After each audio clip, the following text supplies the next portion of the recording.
Educational creativity চ্যানেলে সকলকে স্বাগত। ওবিসি নিয়ে গুরুত্বপূর্ণ আপডেট আজ কলকাতা হাইকোর্ট থেকে। স্পেশাল বেঞ্চ গঠন হতে চলেছে এই ৭৭টি ওবিসি জাতিকে কেন্দ্র করে মামলা দীর্ঘ শুনানি হওয়ার জন্য। বিস্তারিত বলবো, শুনানিতে কী কী হলো, বিচারপতি কী কী জানালেন এবং কোন অ্যাডভোকেট কীভাবে বিষয়টি তুলে ধরলেন এবং কত নম্বর আইটেম ছিল মামলাটি। আপনারা ৭৭টি ওবিসি জাতির কেস জানেন যে 2024 সালে ওবিসি বাতিল হওয়ার পরে জাস্টিস রাজশেখর বান্তা, জাস্টিস তপব্রত চক্রবর্তী বেঞ্চে সেই মামলা বাতিল হওয়ার পরে, ওবিসি বাতিল হওয়ার পরে কিন্তু 2025 সালে 2024-এর অর্ডার অনুযায়ী আবার নতুন করে ওবিসি শুনানি বা সার্ভে হওয়ার পরে নতুন ওবিসি তালিকা তৈরি হয় এবং নতুনভাবে রোস্টার তৈরি হয়।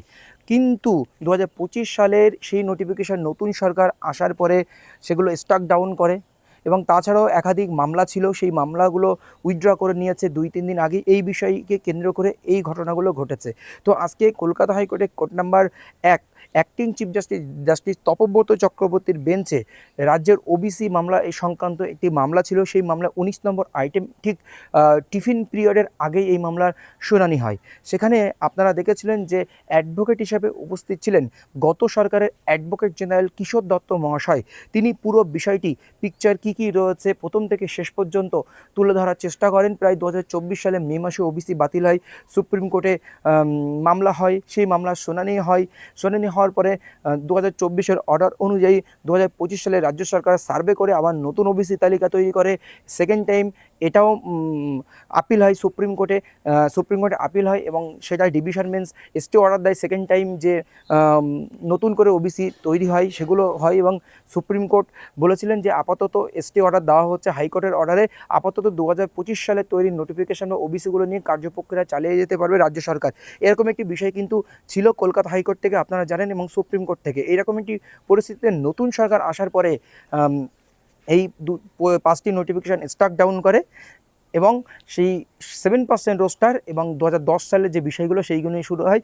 এবং আজকে সিনিয়র অ্যাডভোকেট কিশোর দত্ত পিটিশনারদের পক্ষ হয়ে দাঁড়িয়েছিলেন। তিনি বিষয়টি তুলে ধরেন। রেজিস্ট্রি পাওয়ারটা ছিল লেজিস্ট্রেটিভ পাওয়ার 2024-এর রায় মেনে, বা আপনাদের রায় বলতে জাস্টিস তপব্রত চক্রবর্তী, জাস্টিস রাজশেখর বান্তা সেই সময় উপস্থিত ছিলেন। সেই ওবিসি মামলার ক্ষেত্রে মান্যতা দিয়ে আমরা এই কাজটি, তারা এই কাজটি সম্পন্ন করেছে। এখানে অনেক কিছু সমস্যা হচ্ছে, অনেকভাবে বঞ্চিত হচ্ছে, বিষয়টি তুলে ধরার চেষ্টা করেন।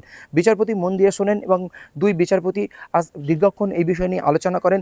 আলোচনা করার পরে ওনারা একটা সিদ্ধান্তে পৌঁছান। প্রথমত জাস্টিস তপব্রত চক্রবর্তী বলেন যে আমার মনে হয় এই মামলাটি জাস্টিস মান্তার বেঞ্চে শুনানি হলেই ভালো হয়। তো তখন কিশোর দত্ত সিনিয়র অ্যাডভোকেট তিনি বলেন যে আমার কোনো চয়েস নেই মাই লর্ড, আপনি যেটা করবেন সেটা করতে পারেন। তো এরকম একটি বিষয় তুলে ধরেন। তো বিচারপতিরা আরও কিছু তথ্য এখানে আদান প্রদান হয়। তো বিচারপতি তখন, আমরা যদি স্পেশাল বেঞ্চ গঠন করি তাহলে কোনো সমস্যা? তো এরকম একটি বিষয় কমিশনের যিনি অ্যাডভোকেট ছিলেন, কমিশনের অ্যাডভোকেটের নিকট বা রাজ্য সরকারের অ্যাডভোকেটের দিকে তাকিয়ে বিচারপতি বলেন। তখন গভর্নমেন্ট অ্যাডভোকেট বলেন তা আমাকে তাহলে একটু নির্দেশ নিয়ে আসতে হবে, কারণ অ্যাডভোকেট জেনারেল তো উপস্থিত নেন, ওনার সঙ্গে আলোচনা করতে হবে। এটা অ্যাডমিনিস্ট্রেটিভ ডিসিশন, অ্যাডমিনিস্ট্রেটিভ ইস্যু, আমাকে ইনস্ট্রাকশন নিয়েই আপনাকে জানাতে হবে। তখন জাস্টিস কিশোর দত্ত মহাশয় যিনি ছিলেন ওনার দিকে তাকিয়ে বলেন as a advocate and record হিসাবে সেক্রেটারিকে একটা নোটিশ দেবেন এবং যেখানে যেখানে নোটিশ দেওয়ার দরকার আপনারা দেবেন। একটি স্পেশাল বেঞ্চ আমরা গঠন করছি সেই ওবিসি একটা বৃহত্তর ইস্যু, যে সমস্যাটা আমরা দীর্ঘদিন ধরে দেখছি সেই সমস্যাটা নিয়েই। তখন জাস্টিস আরও একটি কথা বলেন যে মামলাটি উইথড্রয়ার ব্যাপার এবং কিশোর দত্ত উপস্থিত ছিলেন। তিনি বলেন যে আপাতত কোনো লিটিগেশন পেন্ডিং নেই সুপ্রিম কোর্টে, সমস্ত মামলা উইথড্র হয়ে গেছে।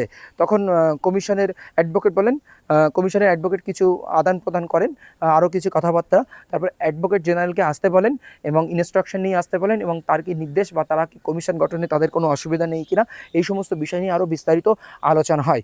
এবং অর্ডার কপি আসলে আমরা আরও বিস্তারিত জানতে পারবো অর্ডার কপিতে জাস্টিসরা কী লিখেছেন, সেখানে স্পেশাল বেঞ্চ কবে গঠন হচ্ছে এবং কবে কি শুনানি হবে সেই সংক্রান্ত বিস্তারিত আপডেট আরও আপনাদেরকে দেব। আপাতত এইটুকু আপডেট কলকাতা হাইকোর্ট থেকে ওবিসি সংক্রান্ত। এটি কিন্তু 77টি ওবিসি জাতি বাঁচানোর জন্য খুবই খুবই ভালো খবর। যারা এই মামলায় রয়েছেন তারা অবশ্যই সহযোগিতার হাত বাড়িয়ে দিন তাদেরকে, কারণ তারা যেন আরও বড় বড় অ্যাডভোকেট নামাতে পারে। কলকাতা হাইকোর্টে স্পেশাল বেঞ্চ যখন গঠন হয়েছে, এই মামলার কিন্তু দীর্ঘ শুনানি হবেন। কারণ আপনারা জানেন যে বর্তমান chief justice, active chief justice Tapabrata Chakraborty, উনি প্রত্যেকটি মামলা খুব গুরুত্ব সহকারে শোনেন। কারণ আপনারা জানেন যে 32,000 টিচার, শিক্ষক শিক্ষিকা নিয়োগ মামলা উনি খুব গুরুত্বপূর্ণ আকারে শুনেছিলেন। আপার প্রাইমারি দীর্ঘ সমস্যার সমাধান করেছিলেন। এটা কিন্তু ওনার মধ্যে আছেন যে উনি দীর্ঘদিন ধৈর্য ধরে কোনো বিষয় শুনতে পারেন, এবং ওবিসি সম্পর্কে উনি ওতপ্রোতভাবে জড়িত এবং ওবিসি বিষয়গুলো উনি জানেন। সেই জন্য সহযোগিতার হাত বাড়িয়ে দিন, পজিটিভ থাকুন। ধন্যবাদ।